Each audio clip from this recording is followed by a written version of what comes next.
dalam lindungan Allah.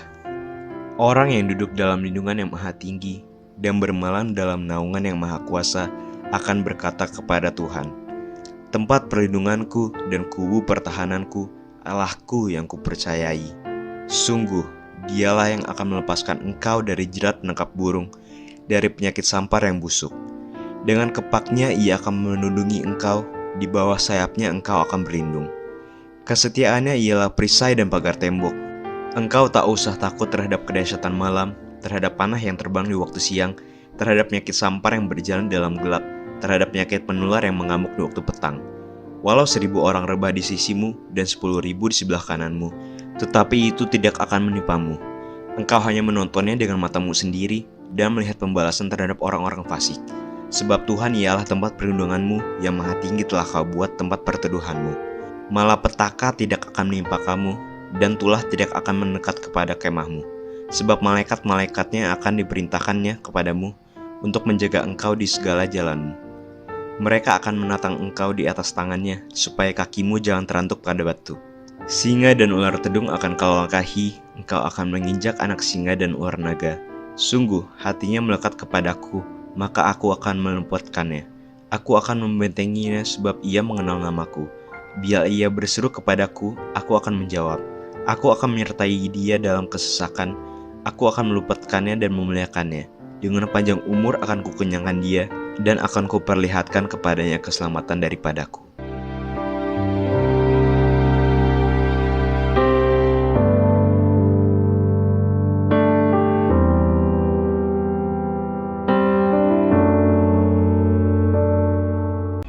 Pentakosta ketiga. Pentakosta ketiga adalah pencurahan Roh Kudus yang dahsyat di zaman ini melebihi yang terjadi di Azusa Street. Pentakosta ketiga akan mengakibatkan penuaian jiwa yang terbesar dan yang terakhir sebelum Tuhan Yesus datang kembali. Pentakosta ketiga akan membangkitkan generasi Yeremia, yaitu anak-anak muda yang dipenuhi Roh Kudus, cinta mati-matian kepada Tuhan Yesus, tidak kompromi terhadap dosa, dan akan bergerak untuk memenangkan jiwa.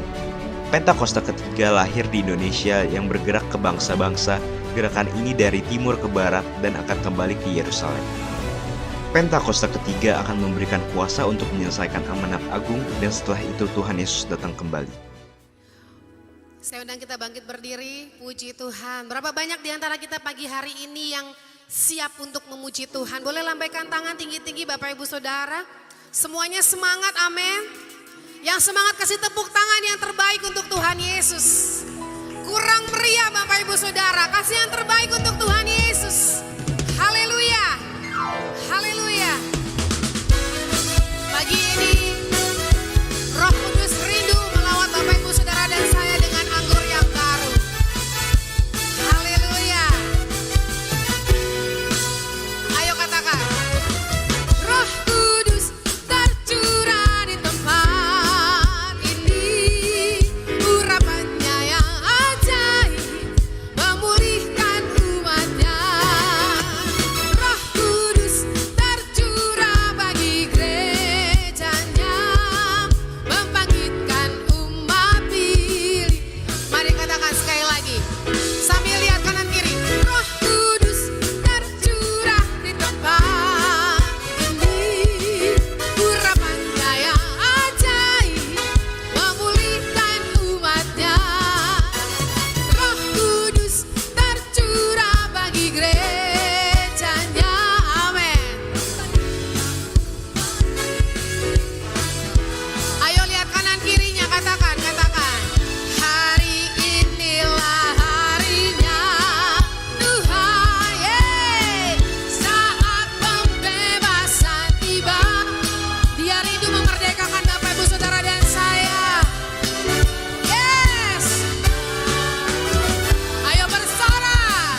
Terima kasih Tuhan Yesus sudah melayakkan setiap kami di tempat ini Tuhan. Kami tahu Engkau hendak memakai setiap kami lebih dahsyat lagi Tuhan. Mari terus perlengkapi dan urapi setiap kami dengan anggur yang baru, dengan damai sejahtera, sukacita, kekuatan, keberanian yang daripada Tuhan.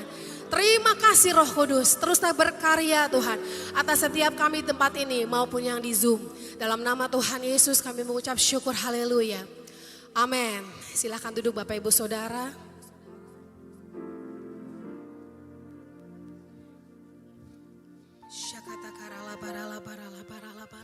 Yesus. Kami siapkan hati kami Tuhan Yesus masuk lebih lagi Tuhan. Dalam penyembahan kami Bapa bersama-sama dengan Engkau Tuhan Yesus.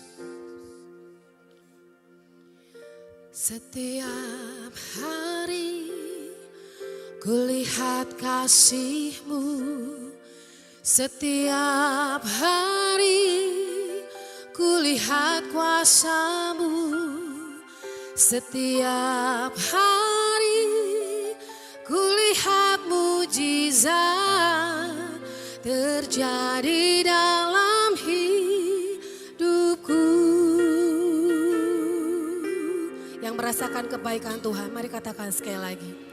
Setiap hari kulihat kasih-Mu, setiap hari kulihat kuasa-Mu, setiap hari kulihat mujizat terjadi dalam hidupku.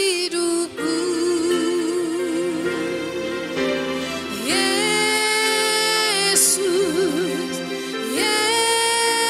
Yesus, ku cinta Kau lebih dari segala yang ada.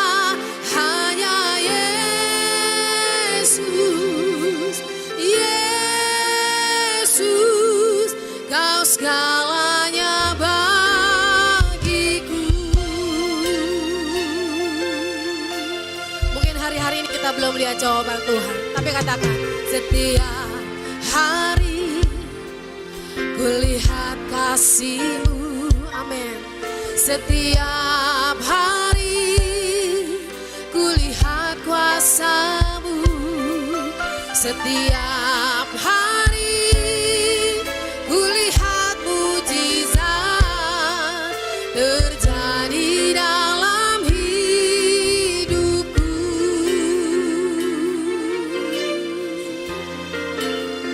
Mari katakan setiap hari, yes Lord. Hidup kami adalah mujizat Tuhan. Hari lepas hari pemeliharaan Tuhan sempurna dalam hidup kami. Setiap hari kulihat mujizat terjadi dalam hidup. Mari angkat tangan kita di hadapan Tuhan, panggil namanya.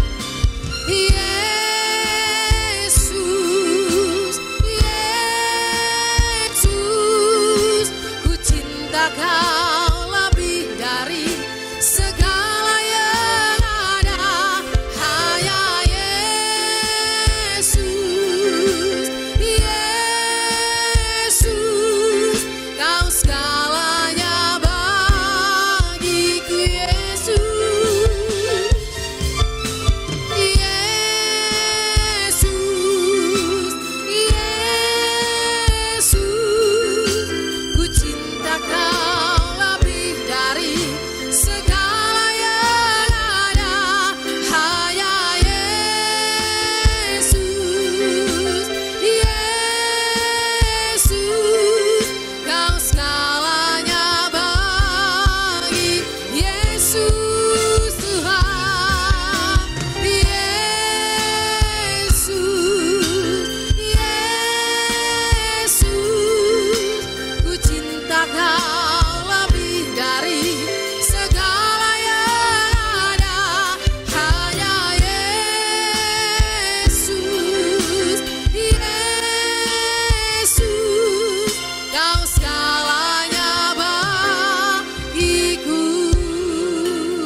Mari jemaat Tuhan saja katakan lagu ini. Setiap hari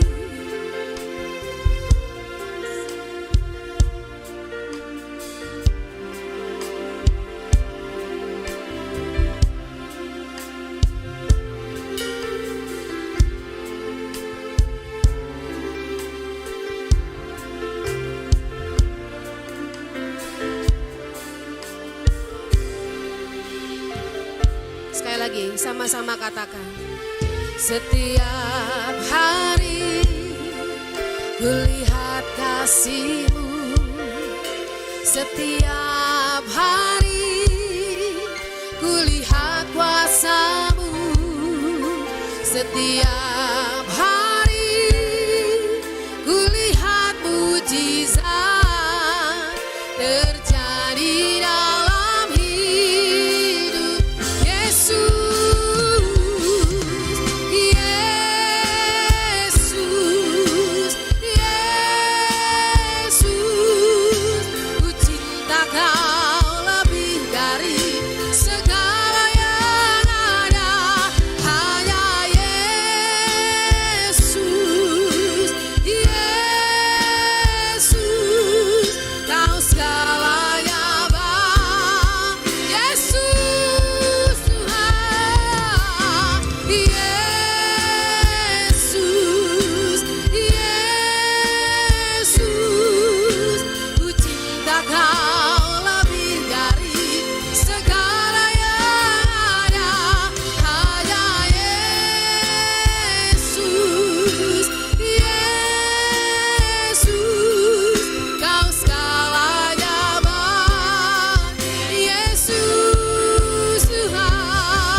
Sembah Tuhan, Yesus Tuhan. Oh, kami cinta Engkau Tuhan, lebih dari segala yang ada. Yes.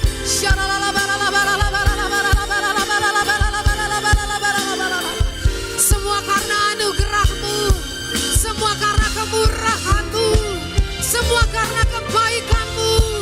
Terima kasih Tuhan, terima kasih Tuhan, terpujilah Tuhan.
Shalom semuanya.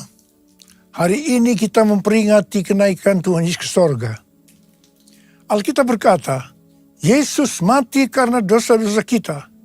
Dia dikuburkan, tetapi pada hari yang ketiga, Dia dibangkitkan. Haleluya! Setelah Tuhan Yesus bangkit, selama 40 hari, Tuhan Yesus menampakkan diri kepada lebih dari 500 murid-muridnya untuk membuktikan bahwa Dia hidup. Setelah memberikan pesan yang terakhir seperti yang terdapat dalam Kisah Para Rasul 1 ayat 8, maka disaksikan murid-muridnya Tuhan Yesus terangkat ke sorga.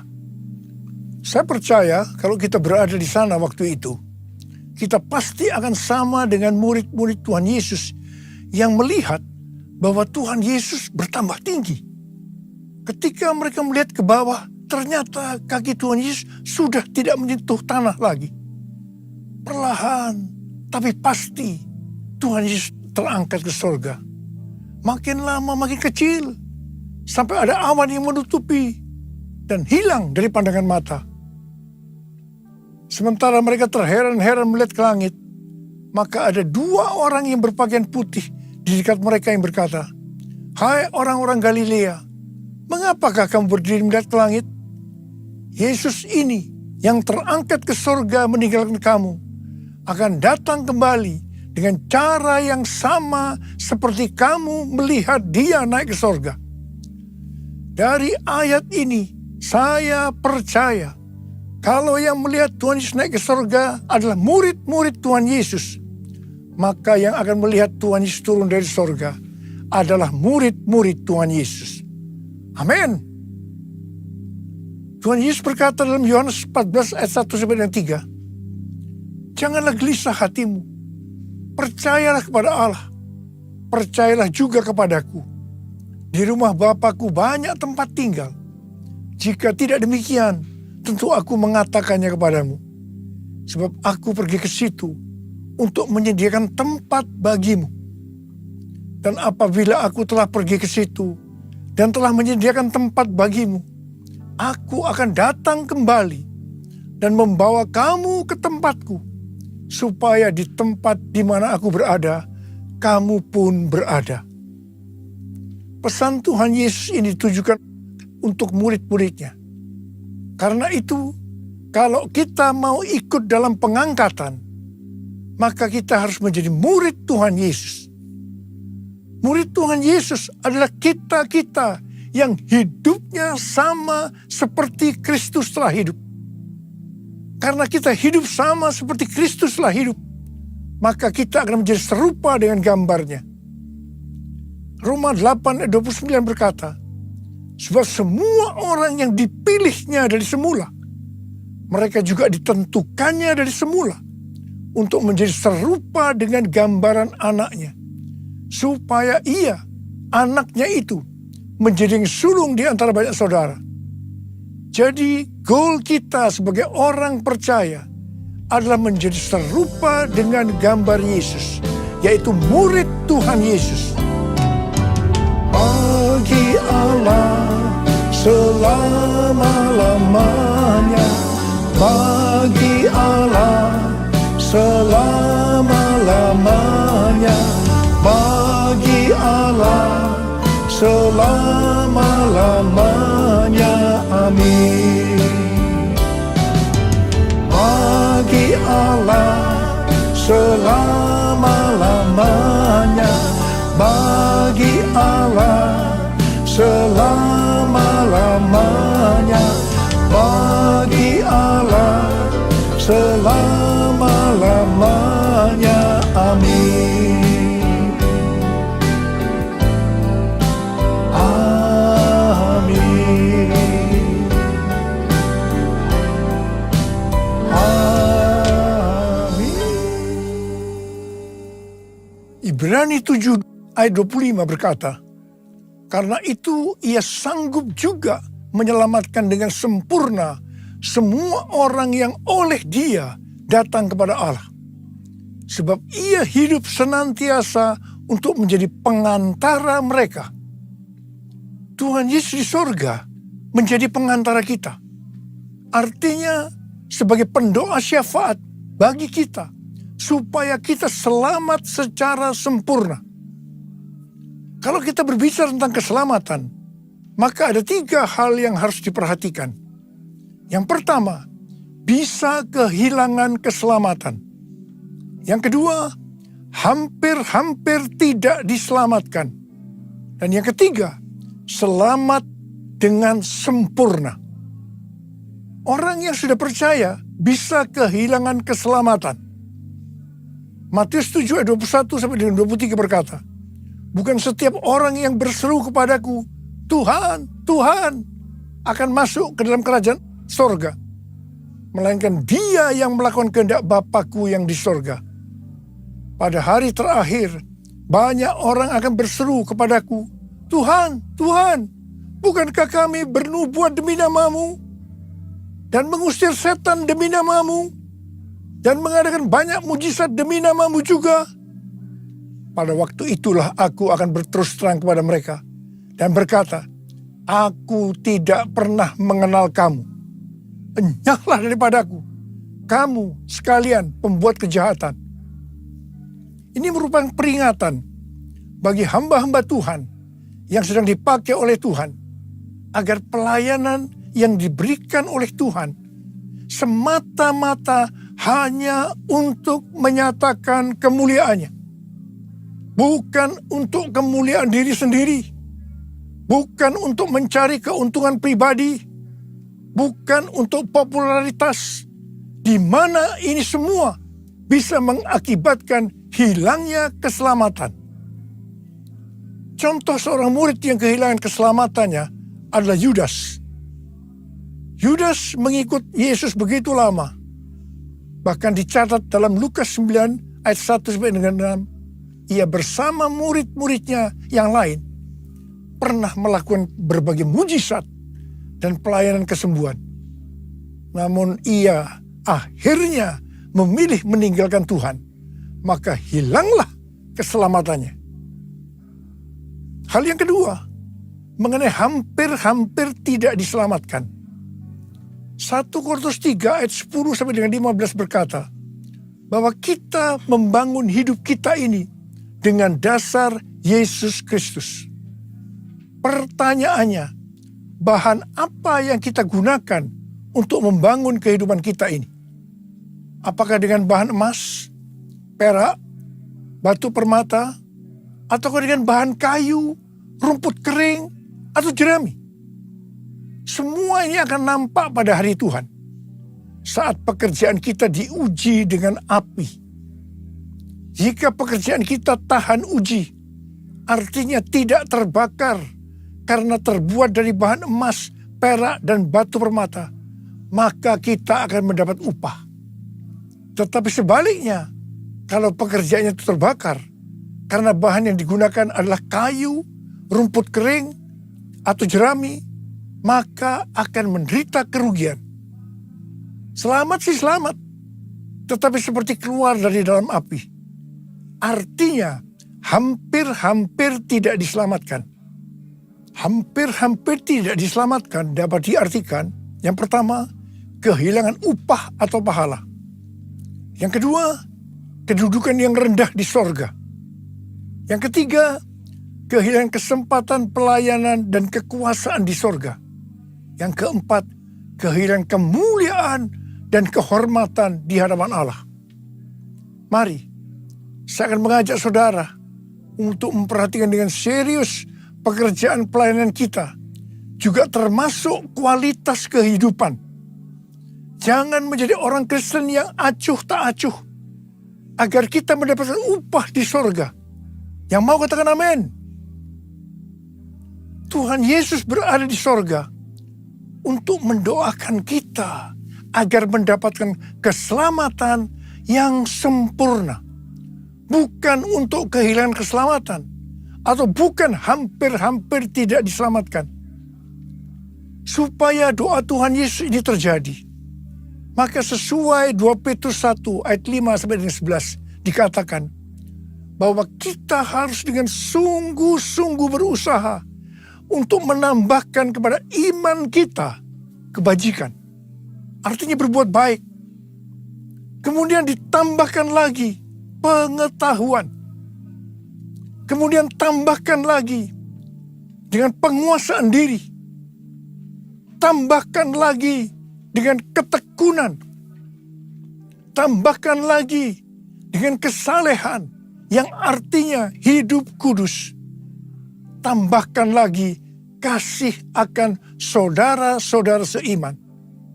Dan tambahkan lagi kasih akan semua orang. Kalau kita melakukan ini semua dengan sungguh-sungguh, maka kita akan lebih mengenal Tuhan Yesus Kristus. dan kita tidak akan pernah tersandung.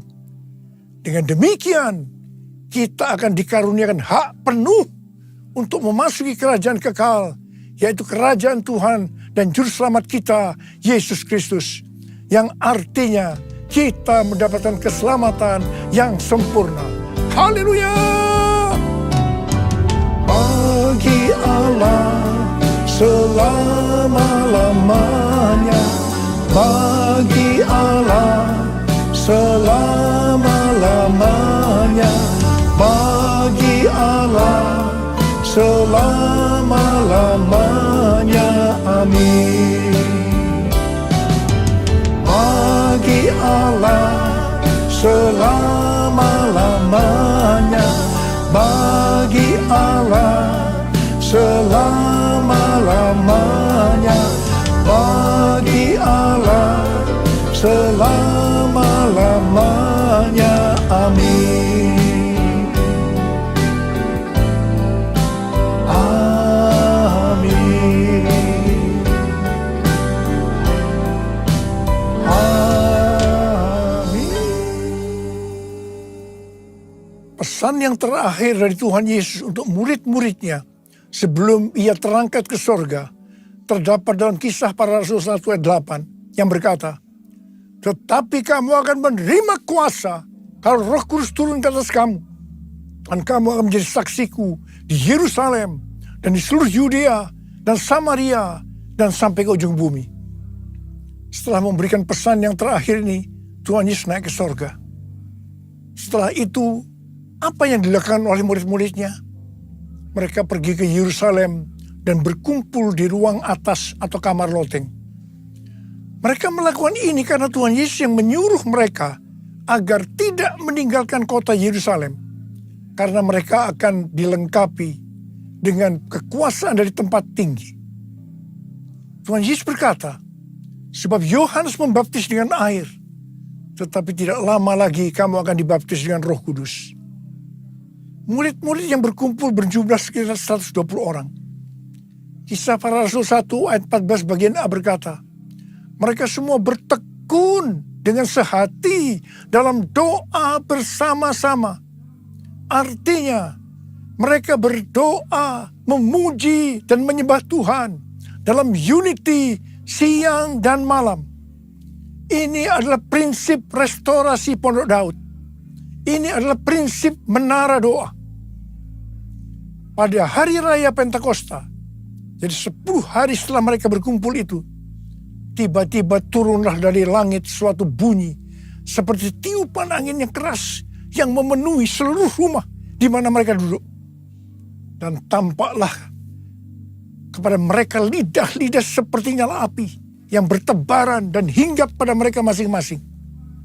Maka penuhlah mereka dengan Roh Kudus. Lalu mereka mulai berkata-kata dalam bahasa-bahasa lain, seperti yang diberikan oleh Roh itu kepada mereka untuk mengatakannya. Itu adalah bahasa roh.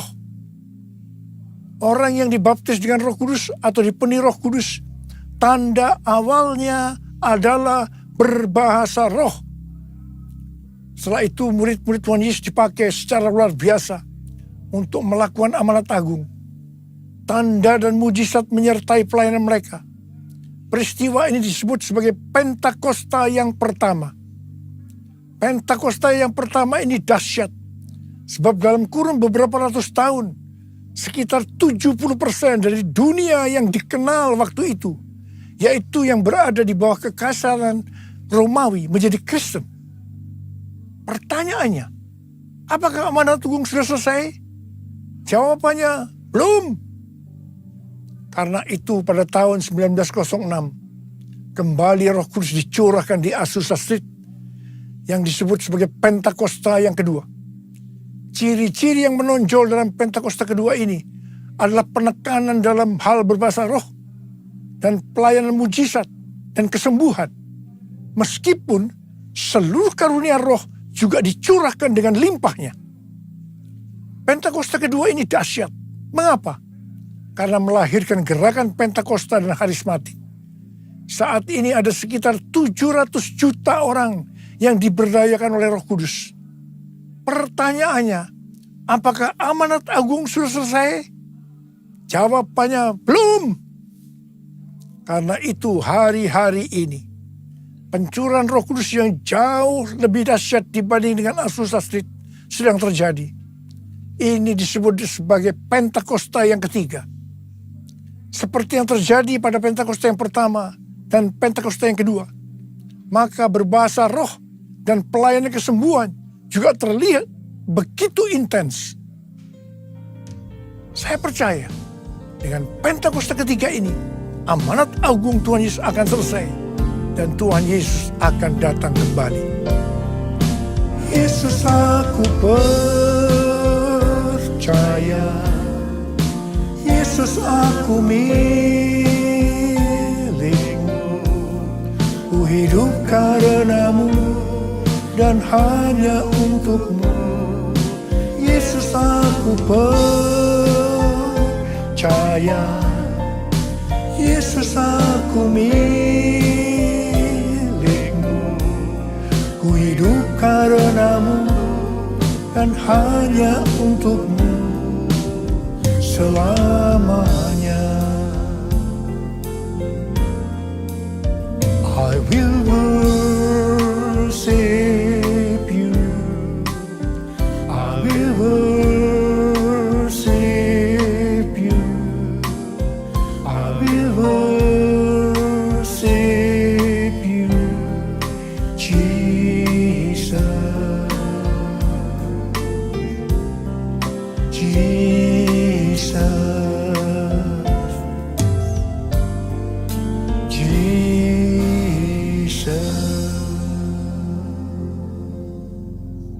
Rasul Paulus berkata dalam 1 Korintus 14 ayat 5a, aku suka supaya kamu semua berkata-kata dengan bahasa roh. Selain itu dalam 1 Korintus 14 ayat 18, Rasul Paulus juga berkata, aku mengucap syukur kepada Allah bahwa aku berkata-kata dalam bahasa roh lebih daripada kamu semua. Saya sangat mengaminkan apa yang dikatakan oleh Rasul Paulus ini. Dan saya juga berdoa agar apa yang dikatakan oleh Rasul Paulus ini juga terjadi pada kita. Yang percaya katakan amin. Apa yang terjadi kalau kita berbahasa roh? Yang pertama, kita akan lebih berani bersaksi tentang Yesus.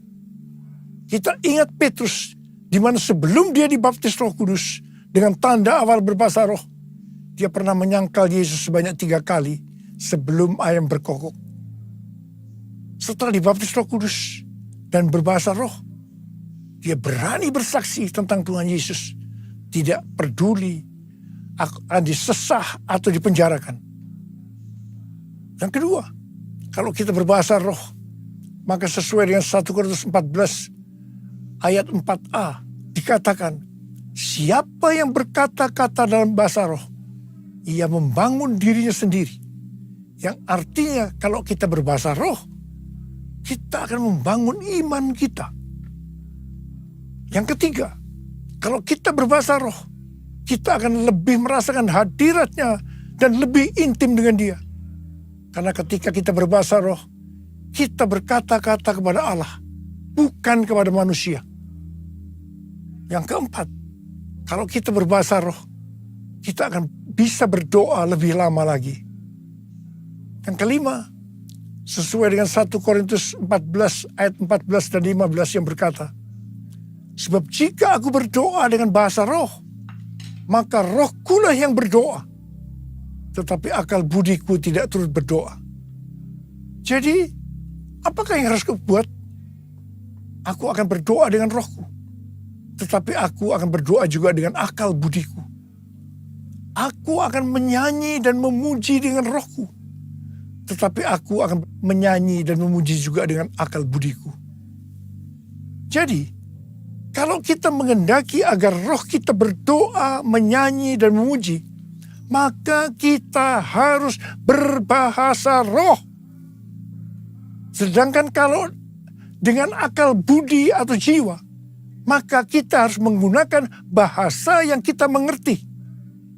Mari, bagi yang mau melakukan katakan bersama saya, amin. Sekarang Tuhan Yesus berada di sorga, duduk di sebelah kanan Allah Bapa. Tuhan Yesus berpesan kepada kita, aku datang segera.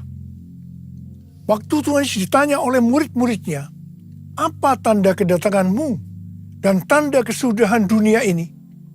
Salah satu jawabannya seperti yang tertulis dalam Matius 24 ayat 14. Dan Injil kerajaan ini akan diberitakan di seluruh dunia menjadi kesaksian bagi semua bangsa. Sesudah itu barulah tiba kesudahannya. Karena itu Tuhan memberikan tugas kepada kita sebagai murid-muridnya untuk menjadikan semua bangsa itu menjadi murid Tuhan Yesus. Ini adalah amanat agung dari Tuhan Yesus.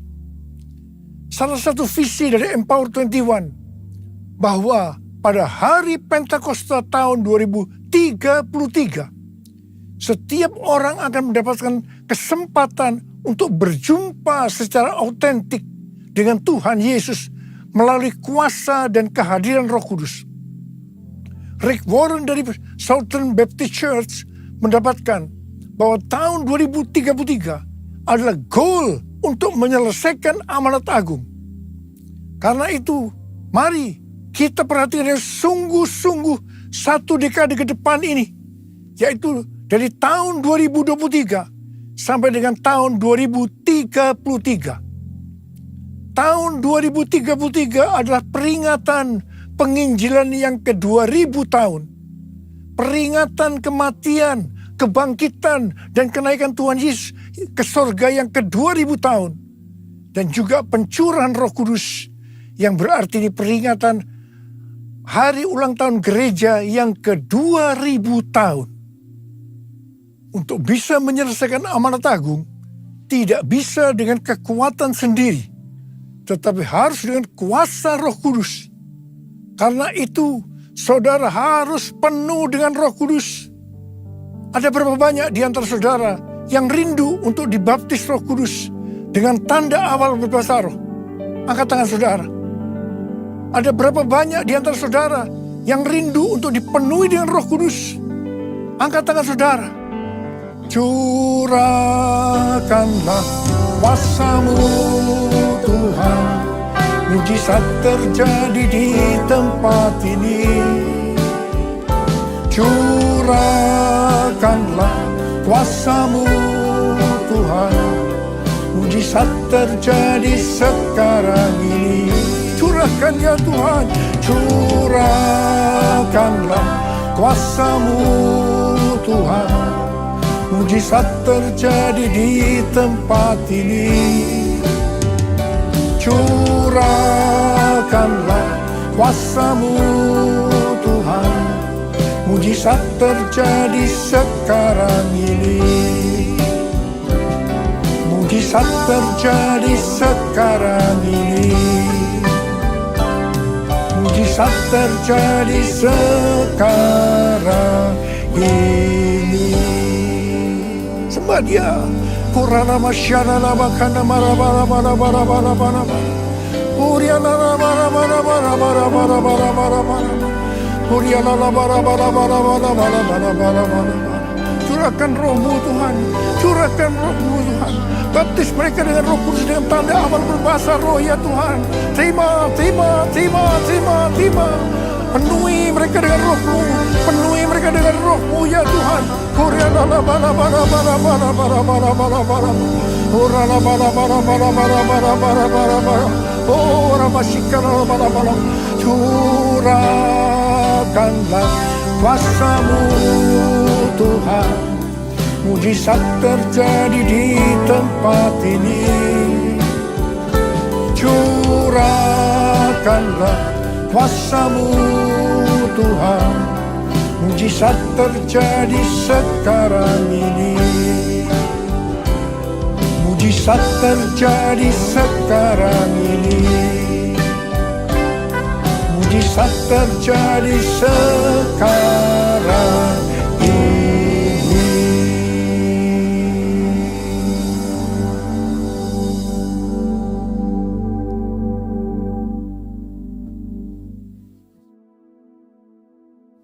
Mari saudara-saudara, kita akan masuk ke dalam perjamuan kudus. kita akan mengingat ayat ini.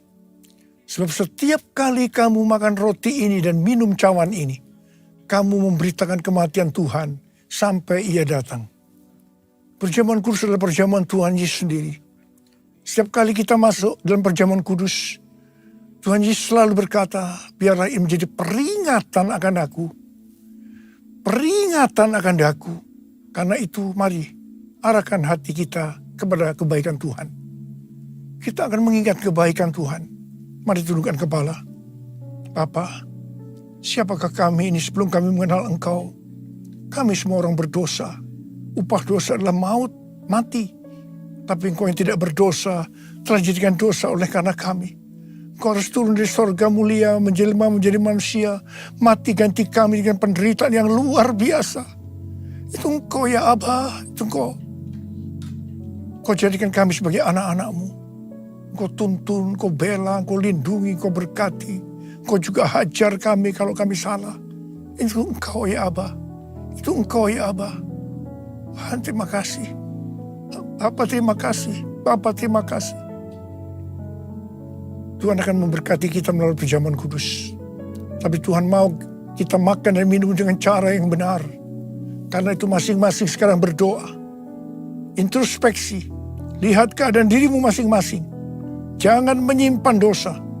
Kalau ada dosa yang Tuhan ingatkan, langsung kita minta ampun. Selesaikan di hadapan Tuhan supaya kita diberkati. Ampuni, ampuni saya Tuhan. Ampuni, ampuni ya Tuhan anak-anak-Mu. Ampuni, ampuni, ampuni. Terima kasih Abah. Layakkan kami untuk masuk dalam perjamuan kudus. Kami akan masuk dalam perjamuan kudus dengan hati yang penuh ucapan syukur. Dalam nama Yesus kami berdoa. Amin. Sekarang mari angkat roti di tangan kanan saudara tinggi-tinggi. Sebab apa yang telah kuteruskan kepadamu telah aku terima dari Tuhan. Yaitu bahwa Tuhan Yesus pada malam waktu ia diserahkan mengambil roti. Dan sesudah itu ia mengucap syukur atasnya. Ia memecah-mecahkannya dan berkata, inilah tubuhku yang diserahkan bagi kamu. Perbuatlah ini menjadi peringatan akan aku. Saudara dikasih Tuhan, bukankah roti yang kita pecah-pecahkan ini adalah persekutuan kita dengan tubuh Kristus? Mari kita makan dalam nama Yesus.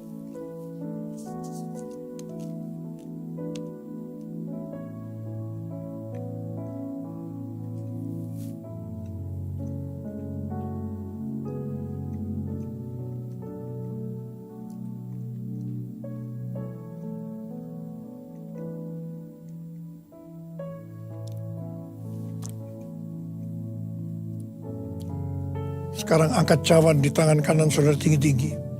Mungkin juga yang mengambil cawan sesudah makan lalu berkata, cawan ini adalah perjanjian baru yang dibatalkan oleh darahku.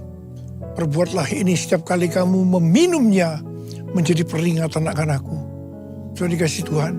Bukankah cawan pengucapan syukur yang atasnya kita ucapkan syukur adalah persekutuan kita dengan darah Yesus. Mari kita minum dalam nama Yesus.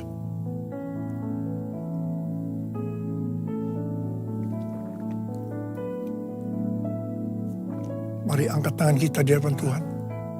Ucapkan syukur dan terima kasih dengan suara, jangan diam. Tuhan terima kasih ya Tuhan. Terima kasih. Terima kasih ya Tuhan. Terima kasih. Kuria lala bara bara bara bara bara. Kuria lala bara bara bara bara bara. Angkat tangan saudara. Bapa sembuhkan mereka yang sakit. Sembuh dalam nama Yesus, sembuh dalam nama Yesus, sembuh, sembuh dalam nama Yesus, sembuh dalam nama Yesus. Terima kasih Yesusku, terima kasih Yesusku, puji syukur hanya bagi Tuhanku. Terima kasih Yesusku, terima kasih Yesusku, puji syukur hanya bagi Tuhanku. Terima kasih Yesusku, terima kasih Yesusku, puji syukur hanya bagi Tuhanku. Terima kasih Yesusku, terima kasih Yesusku. Puji syukur hanya bagi Tuhanku. Puji syukur hanya bagi Tuhanku. Puji syukur hanya bagi Tuhanku.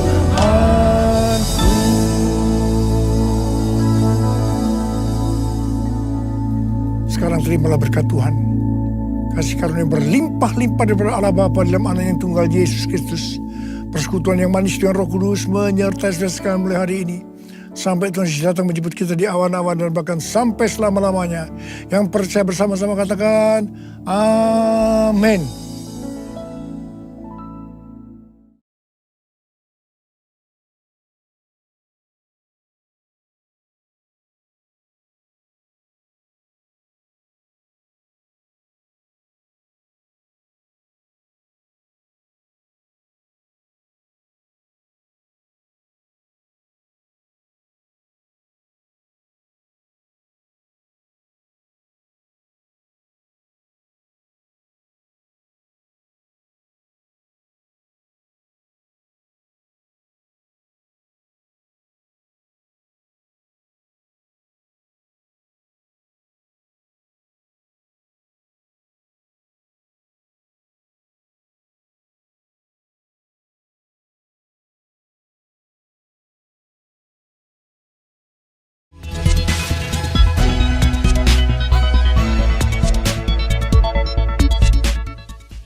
Shalom Bapak Ibu dan teman-teman sekalian. Saya akan menyampaikan informasi dari Rayon 1G. Bagi Bapak Ibu yang belum mengetahui, Rayon kita yaitu Rayon 1G sudah memiliki mobile apps atau aplikasi yang dapat diinstal di smartphone, baik di Android phone atau iOS phone. Untuk yang belum menginstal aplikasi GB Rayon 1G, dapat mendownload di Play Store bagi yang menggunakan smartphone Android atau di App Store bagi yang menggunakan smartphone iOS dengan mengetik di mesin pencarian GBI Rayon 1G. Di dalam aplikasi GBI Rayon 1G, Bapak Ibu bisa banyak mendapatkan berbagai informasi dan manfaat. Contoh informasinya adalah Bapak Ibu bisa mengetahui visi dan misi rayon kita, perjalanan rayon kita dari awal sampai terbentuknya Rayon 1G, struktur dan cabang-cabang rayon kita yang tersebar baik di Jakarta Timur dan Pusat, Depok, Kalimantan Barat, Bali, dan Manado. Bapak Ibu juga dapat mengetahui kontak person dan alamat dari setiap cabang GBI Rayon 1G, dan terdapat juga informasi mengenai kontak person KUL. Jadi, Bapak Ibu yang belum tergabung dalam KUL dan rindu untuk bergabung, dapat menghubungi kontak person yang tersedia di aplikasi GBI Rayon 1G. Salah satu manfaat yang akan diperoleh bagi Bapak Ibu yang belum terregistrasi atau terdaftar di cabang, dapat melakukan registrasi di aplikasi GBI Rayon 1G yang akan diarahkan sesuai dengan cabang Bapak Ibu berada. Bapak Ibu juga dapat mengikuti program pembacaan Alkitab bersama-sama yang sudah di-setup atau di-schedule di aplikasi GBI Rayon 1G. Dan masih ada lagi beberapa informasi dan manfaat yang diperoleh apabila Bapak Ibu menginstal aplikasi GBI Rayon 1G. Bagi Bapak Ibu yang butuh informasi tambahan mengenai aplikasi GBI Rayon 1G, jangan ragu untuk bertanya ke pekerja setempat yang akan membantu Bapak Ibu. Sekian pengumuman untuk GBI Rayon 1G. Tuhan Yesus memberkati.